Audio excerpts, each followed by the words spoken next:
welcome to this conversation, and thank you for your patience. And welcome, Leonor. Thank you. It's wonderful that you are here. And here during the week of the fair. So I would like to start with asking you, how is it for an artist to be at the fair? If you go there, what are you especially interested in? Are you interested in anything? Oh, so thank you for inviting me, and I see so many people. Thank you for coming. So it's, I think it's, for me, it's more like a kind of, as an artist, it's always a little bit difficult, I think, to see the work in the context of an art fair, because it's not necessarily a project we have been thinking of as artists, but it's interesting when it gets more like a kind of a collaboration with the galleries we work. And I mean, I'm very fortunate to work with great people, so it's always like a kind of a celebration also to have a moment to be more kind of close to the people we like to work, rather than, I don't think it's a good place to see art. Sorry. Even though Art Basel is probably one of the best fairs there is. I think we all agree, no? So, the last time you were here was in connection with the exhibition Resonating Spaces. We have a few images. So it was Resonating Spaces here at the Fondation Beyeler. It was an exhibition with 5 artists: Toba Keduri, Sylvia Bachle, Susan Phillips, Rachel Weidrib, and you, whose works develop distinctive forms of spatiality by very different means: acoustic, sculptural, or drawn. Would you like to say something about it? Yeah. I don't know if some of these people here saw the exhibition, but it was, I think it was an interesting dialogue between us, the two of us, in the beginning, but also in terms of, I mean, I know the work of these artists. Some of them are friends of mine, but I think it was, for me, very interesting to think about the relation with the Toba's works and the ropes I had in the space, like in terms of a more formal situation. Or can we see maybe the other photo? Thank you. And I remember one of the first things you told me was like, where would I imagine my work to be? And I thought, I want to be close to the garden, because I think this building is so special in terms of the relation with the exterior, the light, that, you know, we have this skylight, so it's so fortunate for an artist to have the idea of not having artificial light in the space, although we used artificial light in this case. So there were a lot of existing works, but there was also the idea to how to adapt these works to this environment, which is this space with these special characteristics of the light and the relation with the exterior. So for me, it was really a challenge to put a lot of like vertical lines in space, slowly kind of these sculptures transform, merge into the landscape. They kind of transform like trees. There's a lot of transparency in the room, and then making this floor, which was a new work, and which kind of unifies the space. There's so many different elements on it that I thought the floors always kind of unite the sculptures together and make. I just see it. The picture was taken during the installation because, of course, the stair, or how should the ladder? Say, that's not part of your work. That's true. I don't think you knew Toba Keduri and Sylvia Bachle, and they were your neighbors or adjacent rooms, and I was interested and impressed to see how you actively thought that were looking for the dialogue. And it was coincidence also, but it was beautiful that it happened. Well, you knew the works before, so I think you made this relation, and then you created this relation between the artists. And when I saw these drawings and also Toba's drawings, I thought it's interesting to, I mean, for me, it's very interesting to understand when you enter in a space what you see first. What's the first gaze? It's very important for me, this notion of when you enter, what happens in that first moment. And so I thought it's good to come in and see Toba's works and this relation with the verticality and the ropes. And then when you go out, you have Sylvia's nets and the relation between these pieces which is a work that is in the collection called Annie. Don't remember exactly the number, but it's based on Annie Albert's fabric, the pattern of the work. And so I thought it was such an interesting relation between this idea of the flatness and the grid. And this exhibition was in winter 2019, and soon after you went back from Berlin to Lisbon with your family. The return to your home country coincided with the start of the pandemic. So how was it to be back in this unexpected situation? Because you have been now for a couple of years in Berlin. So, well, the moment we left was the moment we had a lot of, we live in Mitte, and that moment was very kind of particular in the city, in that part of the city, because we had, every weekend we had strikes and right-wing strikes in front of our doors. So this was, every Saturday we would know that we would see some kind of neo-Nazi demonstration. And for me, it was just so painful to watch that happen in front of my door. And so we decided it would be nice to make a break. And what does it mean to make this break and move out of the country where you've been living for, I don't know, 16, 17 years? And so the city of Lisbon, they have this, in the city they have these beautiful studios for sculpture. In Lisbon now? In Lisbon. They were built in the 60s, and they were built during the dictatorship, but they have 4 beautiful studios. And so they proposed me to use one of these spaces. And this was the reason we thought maybe it would be interesting for us, to try to live there again. I mean, Sergio and I lived there before. Olga, our daughter, never had this experience, but I thought it would be interesting for her to have more contact with the language, written, and surely written, because she speaks really well Portuguese.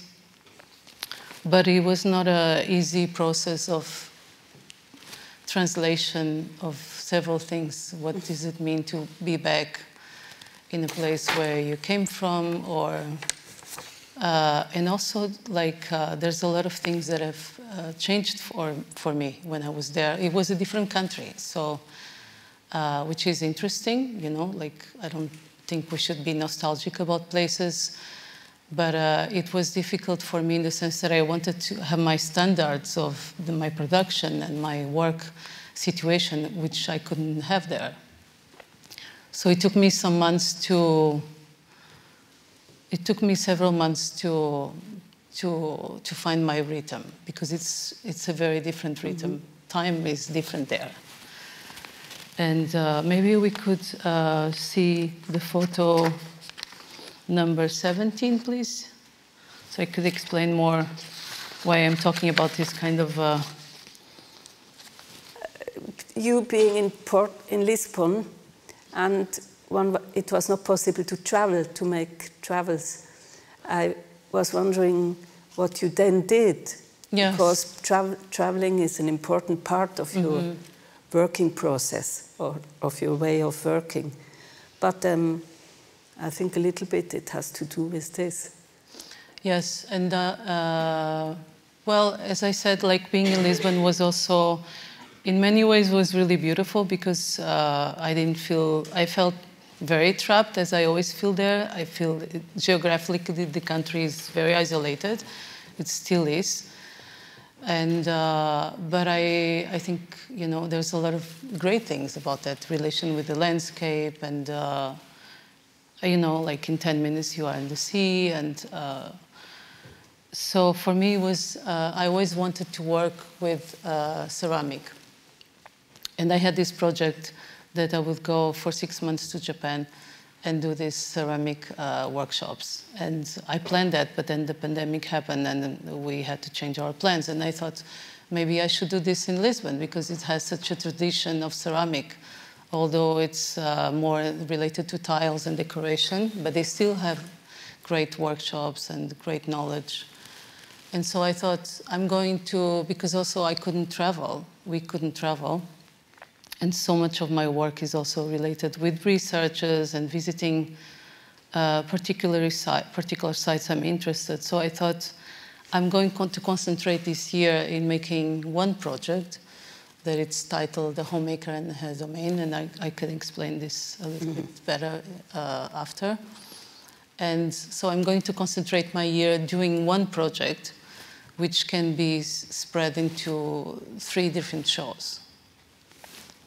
And so I had this, can we show the next image, please? So this was an exhibition I did in October last year, in which I worked entirely in Lisbon. So I know I have these 2 friends of mine that have an amazing studio, workshop of ceramic, not in the city, a little bit on the outskirts of the city. And I told them I want to do this project, but the reason I can only do this project if I can work in the studio with you. So I want to learn as well, because they work with ceramic, but they do, as I said, mostly restoration of tiles. So they don't have so much experience of working with sculpture. But I think it was a process for the 3 of us, and learning process. And so I developed this piece. It's a floor piece. There is this famous culture of, tradition of the tiles, yeah, in Portugal. Yes, and they are very knowledgeable about that. But sometimes, I mean, ceramic is, I'm not an expert, but I learned within these 6 months I was working intensively in the workshop, and this is the only thing I did during these 6 months, because all this was built by us. I mean, just the floor, not the surroundings. And it's, I mean, we did this kind of flat pieces. They are made of special different clays with different textures. We have to understand how much they contract with when they dry. And because we didn't wanted to have so much, we didn't want to commit so much errors, because with ceramic it's always very difficult to understand the process of working with it, because some things can break and dry differently. So you have to control how it dries. You have to control how it, especially how it dries, but you also have to forget. This is the most interesting thing for me, was I had to forget these works existed, because it was winter, it was very humid, so they didn't, I mean, it's a very big space, but, and they don't have this kind of rooms where you can dry the pieces, so it's not a factory, it's just these 2 ladies who have this workshop. So we had to dry pieces for 3 months. And so when we fire it in the kiln, they didn't break. Why is it important for you to visit certain places? Do you first make a research, etc., or are you going to a place you are interested in and then meet these personalities, designers, architects, etc. How does this? Yeah, it's well. First, I visit because if I'm studying the work of someone, I need to see the work, right? I need to see. I mean, I visit several foundations and several archives, and because I think one cannot talk about something if you don't see it, you know. And then some of these places I've been, if I'm interested in a particular building or apartment, I have to see it. And then the thing of like this notion of understanding the site, for me, it's very related with my also, not just the context and I mean, politic, you know, geographic context-based situation that I'm visiting the site, but also very much related with my presence in that space. So I visit many places and I measure things that I think I can extract and transform them into sculptures, but they're really related with very specific things that I measure.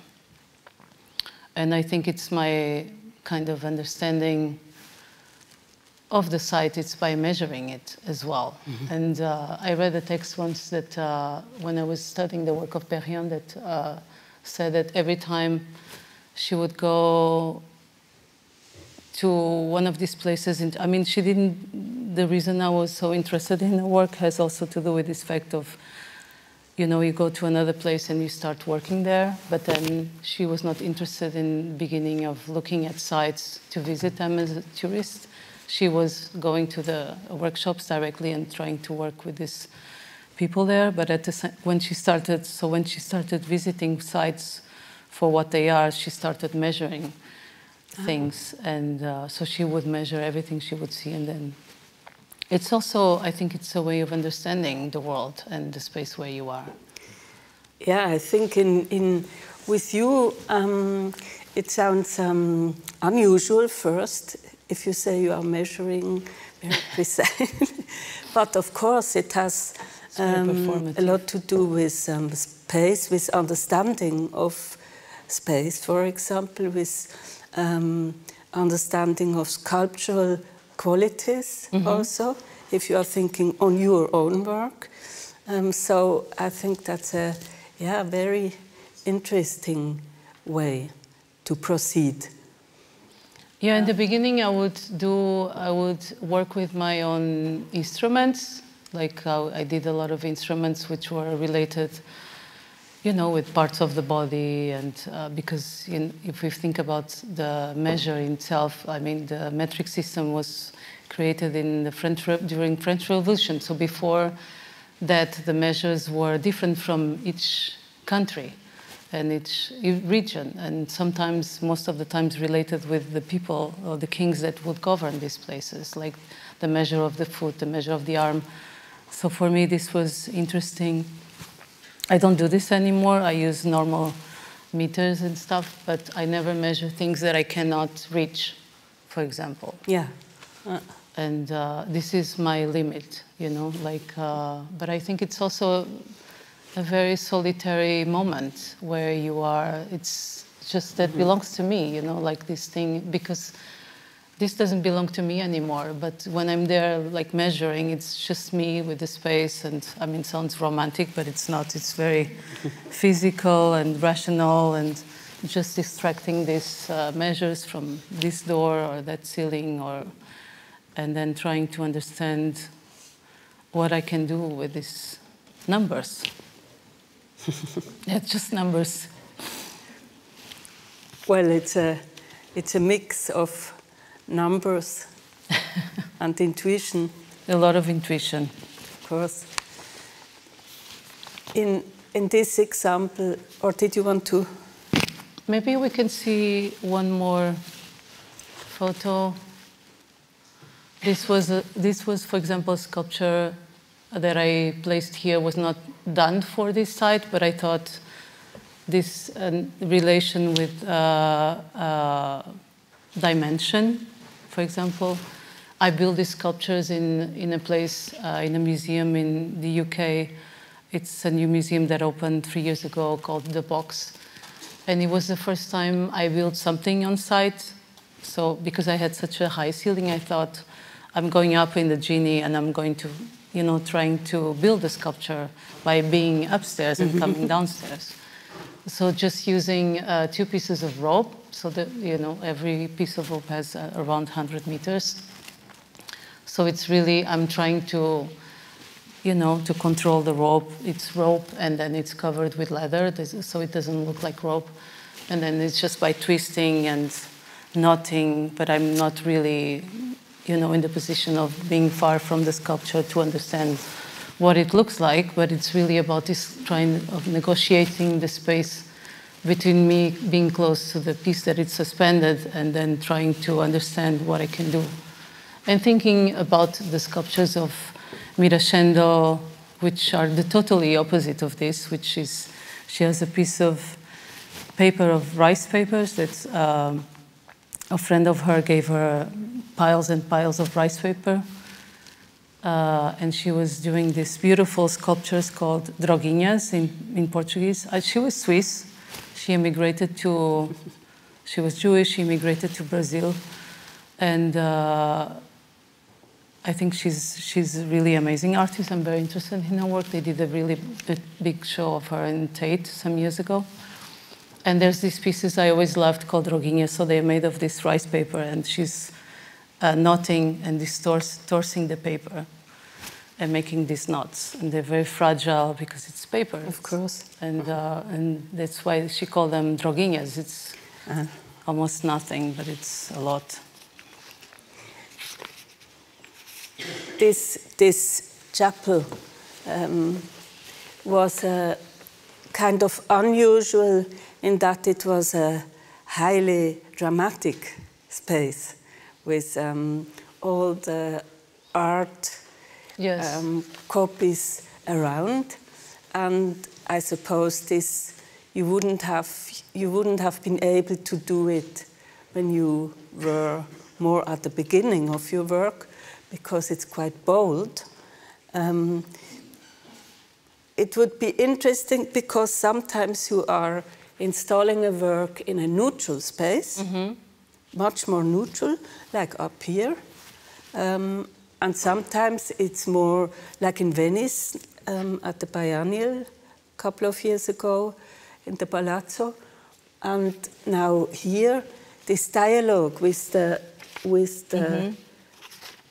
space, it must be quite a challenge. Or don't you think a lot about it? Maybe we see 2 more pictures so I can explain a little bit this. Well, for me, it's I was interested in the context, of the, this kind of 18th century installation of works. But then if you look at them, in reality, they are not so interesting because they're not good copies, they're quite damaged, most of them are broken, the paintings are perforated. So I was imagining these students in the room, like, I don't know, in the 60s, in the 50s, like destroying pieces and not really interested in doing copies of this.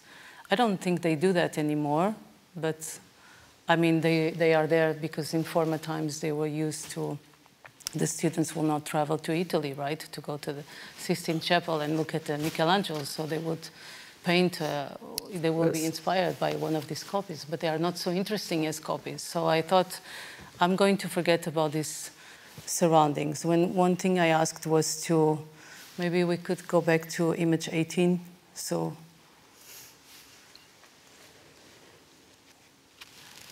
for example, what I really didn't want was to create this, normally you go here and they have these barriers, so you don't touch the works, the copies. And I asked them, can we please remove them? In the beginning they said no, but I said, okay, so then I put some of my lamps and I put them in front of the copies that are most appreciated, because I really didn't want to create this kind of barrier. It's not about like me in the space, in the center of the room, and then the surroundings. It was just one thing. So for me, it was important to remove, this kind of authoritarian look of how you approach space. Yeah, makes sense. And the light was, it was very dark because it's very high. So they have some skylights, but not direct. They are on the sides and just in one of the facades of the room. So I worked with a very nice, you know, because thinking of showing with the context of a festival, you always have amazing people that work for, you know, they do lights for shows like, I mean, theater and performance. So they are very used to, they have a different notion of thinking about how light is in the room. They don't do so much lighting for exhibitions, so I thought maybe we could try to put them as natural as we can. So we had some lamps really placed close to the windows, so it looked like, and this is very theatrical because it really looked like the light is coming from the outside, but it was not. It was, that's why we see this big kind of spot, white spot there. So maybe I would like to come to a different question, aspect. You said recently that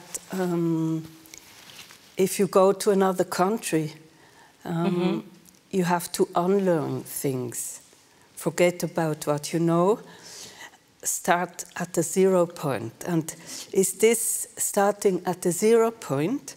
Is this a procedure you are looking for in your own work? Is it a strategy you are following?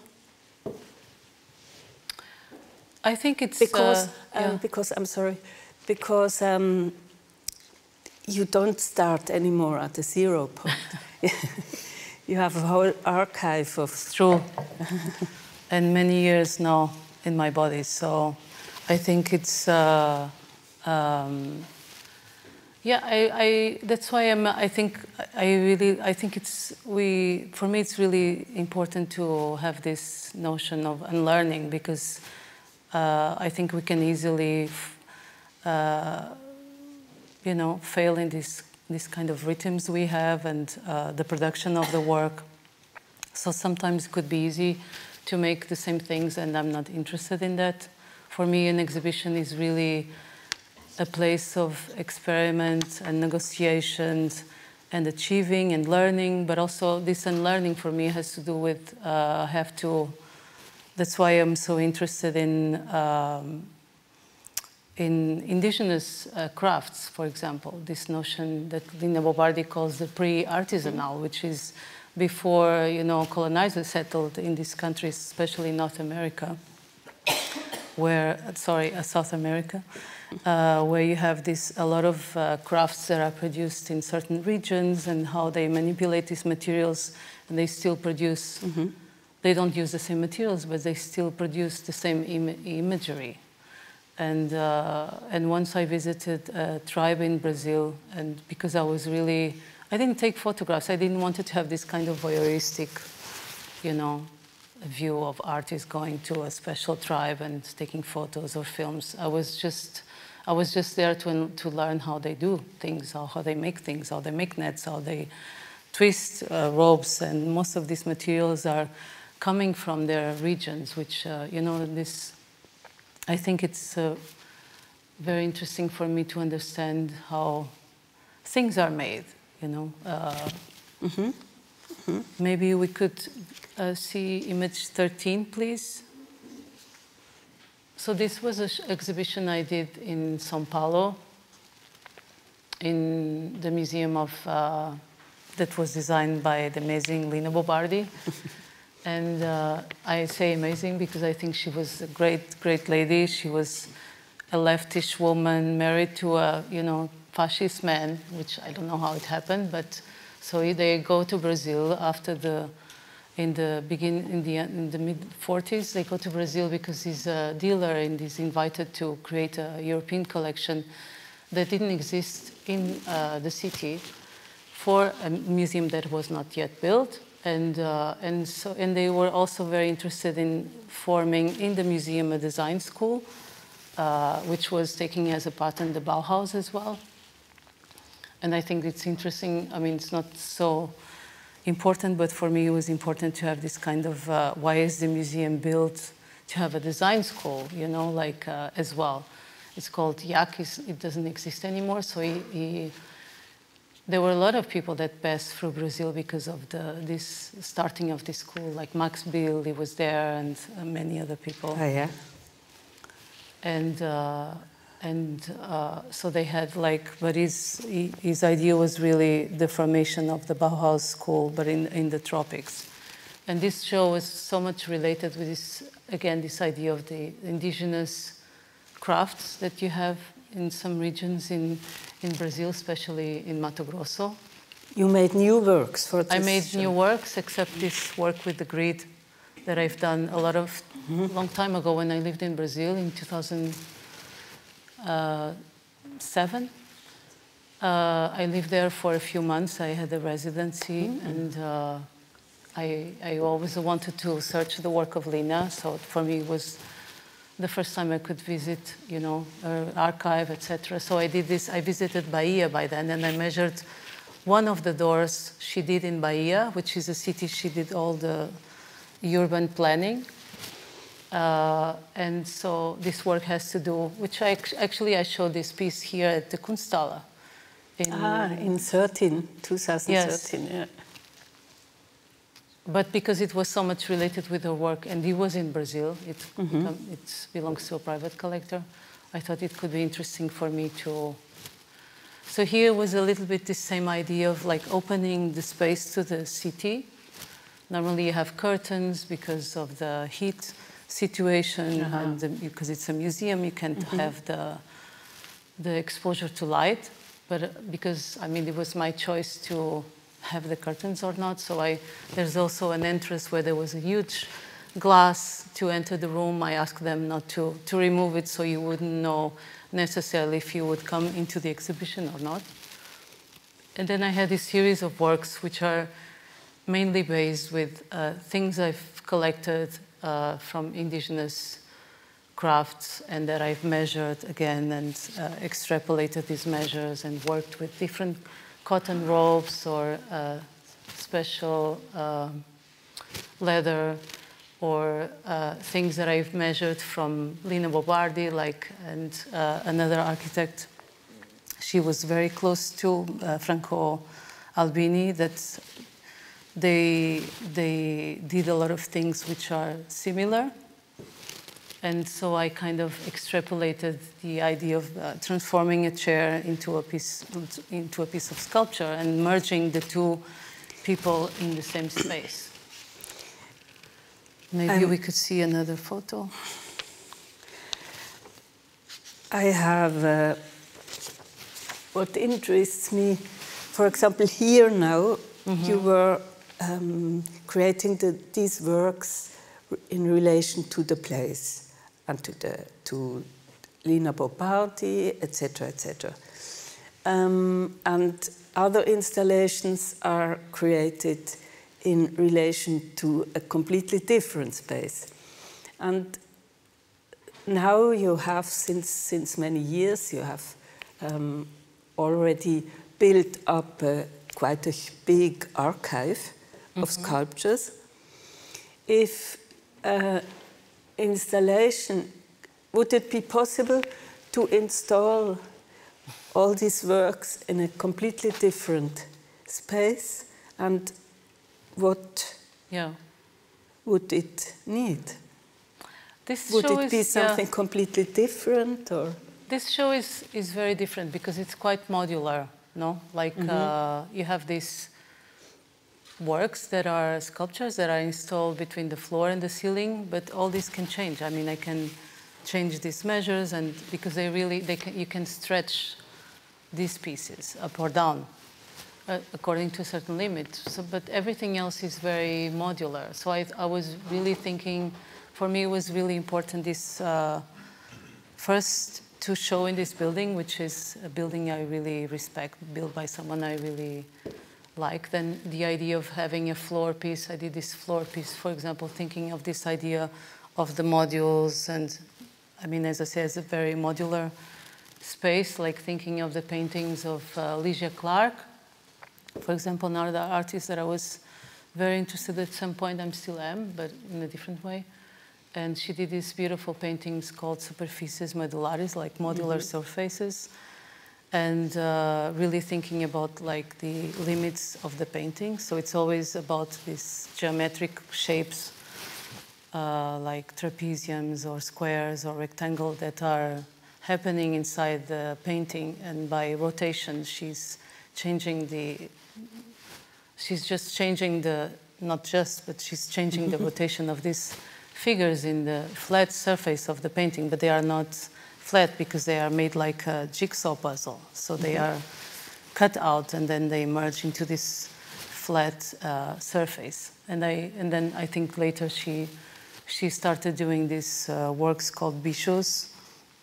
And I think these paintings are really, you know, forcing these sculptures, because these same shapes then become out, they come out of the space, and she uses hinges to rotate these sides of these figures. And so I thought I'm going to do a floor piece that it's a copy from we don't see well here, maybe figure 14.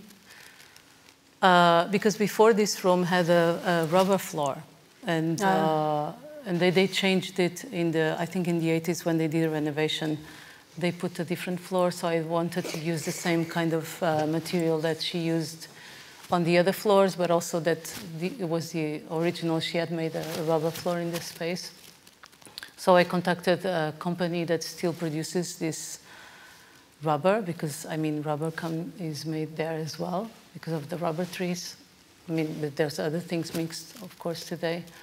And so these pieces really function. They have different colors. They really match, like, you know, how these paintings were done. But this show is very particular in that sense. I could easily, not easily, but try to find an adjustment or a dialogue. Here it made sense in terms not thinking just of the specificities of this room, but really thinking of the, you know, the context of each sculpture, because it's really talking about her and, you know, this specific country and culture. So you could also take only part of the works and install them in another place? Yes, and also change them. And change them, but it could not be done without you. I don't think so. But maybe inviting another artist to do it. I think that will be something, something else. But no, it was a rhetorical question, of course. But I mean, it's an important aspect of your working process, that installing the work is, in a way, as important as finding the space, as creating the sculptures. So it's tricky. Yeah, for me it's, you know, when I'm installing, it's really, and I think we've seen it together, it's really, there's a lot of intuition as well, no? And it's really about the dialogue these things have between each other. And, you know, if the screen talks about the other piece which is hanging behind, and what happens when you walk in the space and you see there's a lot of transparency and this idea of the emptiness and the fullness. So it's really about creating a dialogue between all these elements together, which it happens, you know, when you're there and when you're installing and you don't know it before how it's going to happen. But it's really, there's a lot of intuition in there as well. Maybe we could see the photo 16, please. So in this is how we reach the room. There's this beautiful staircase she designed. So it's almost like an amazing sculpture. It's only suspended on the base, and then the sides of the staircase are floating. So you can see the rooms. You can see the space from above. I mean, so the staircase doesn't reach the walls of where it comes from. And I had decided to put this sculpture, which almost looks like a ladder. You can see the 15. So Franco Albini had designed this ladder for a house in Italy. And they were very close friends, and they had a lot of similarities. And so I copied the ladder, but I changed the woods. I wanted to work with native woods from Brazil. And then I installed this kind of twisted kind of necklace, I don't know, rope, which is made in the studio with a cotton rope, that it's invading, very tropical, kind of invading this structure that stands on the entrance of the room. I would like to ask you also about the titles you give your works. They attract attention.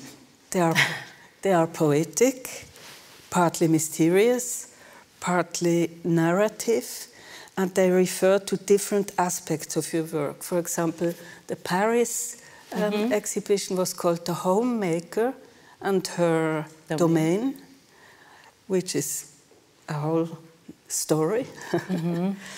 Or then joints, voids and gaps, or seam, a surface, a hinge, or a knot, which is more descriptive, formal.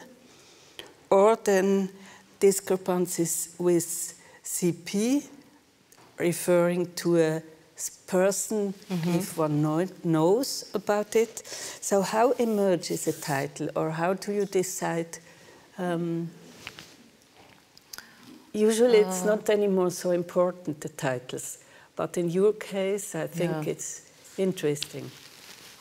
Yeah, for me titles are very important because it's where, I don't know, I think when I started to show my work, you would have this, people would receive invitations. They still receive invitations, and normally by email, but before it was, and again, this is not a nostalgia of a moment, but before you would get an invitation, normally it would be in paper or an envelope, and this is how the show begins for me, you know, like this idea of looking at the title, already imagining what's happening inside. And then the title itself, it's really about, sometimes it's a quotation, like The Homemaker and the Domain is a title of a Charlotte Perrien article she wrote in a review called Vendredi. And there was this special part of this magazine, I can't remember now exactly how, La Femme, I can't really remember how this part of this magazine was called. So she published these two articles, and which, you know, they had a French title, but I thought, you know, it was more interesting, although the show started in Los Angeles, and then one venue was Los Angeles, the Hammer Museum, and the other venue was Paris. I thought I should keep the English, because that's how I read it. I read this article in a book that was published by Mary McLeod, who is an amazing historian that really wrote extensively on Perrien. She reprinted these articles, and where she talks a lot about, you know, the space of the housewife and a woman that, you know, spends a lot of time in the house, and how spaces can be, you know, created and designed for her and accommodated to her, technologically speaking as well. And then this one, for example, joints, voids and gaps, I think. Yes. I had the Portuguese title and the English title.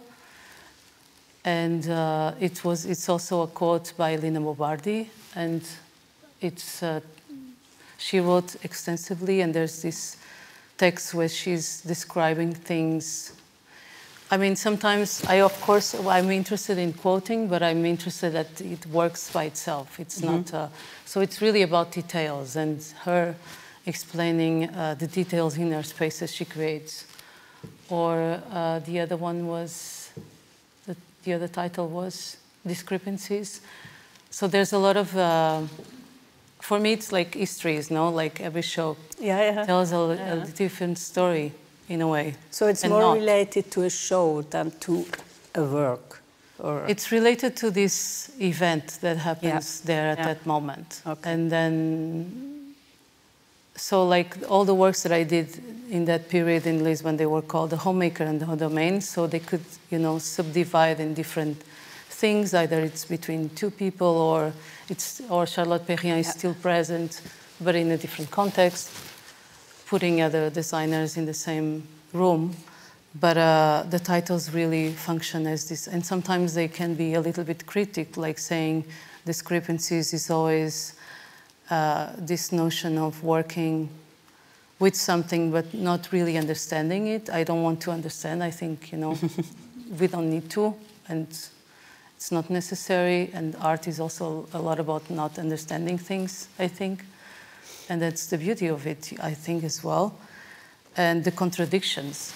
And the discrepancies is really my kind of negotiation with that person I'm looking at. And then either it's CP, like Clara Porcet, or there was another one, discrepancies. I think it was CP, like Clara Porcet, when I did the Are you research. writing also? Yes, I write, but I don't show my writings. One day. Yeah, would be interesting. Would you like to add something? No, maybe we just show this. I think we had some photos because it's the same project. The number 10. Ah, yeah, you're like right. number 11, please. Just to continue this dialogue with Lina. So Adriano, the director of the MASP, he asked me, "Do you want to show in the house?" This is the house she designed for her and her husband. It's called Casa de Vidro, the glass house. And so she built this for them. And I was very interested in showing here, but at the same time, I wanted to be a guest. I didn't want to invade, her space. So I thought I'm going to, because he was the last one to leave Pietro. And because she died first. So there was a lot of paintings that he collected. And so I removed them because I didn't want his presence in the room. I wanted her presence. So I tried to install. They have done other exhibitions here where it depends on the artist. You can either choose the furniture or not, or transform this into a kind of white cube, but I was not interested in that. So I tried to place the furnitures that are still there. This house had different moments during the time that I lived there. And this was a kind of a beginning of a display that she had in the beginning. And then I did these sculptures thinking again, of Ligia Clark's sculptures called trepantes, this idea of sculpture. Again, this idea of thinking of the sculpture as something modular, but also not having a site and not having a specific support. So they kind of merge in these poles and they grow. You should show also the other. The 10, please. No? The detail? Mm-hmm.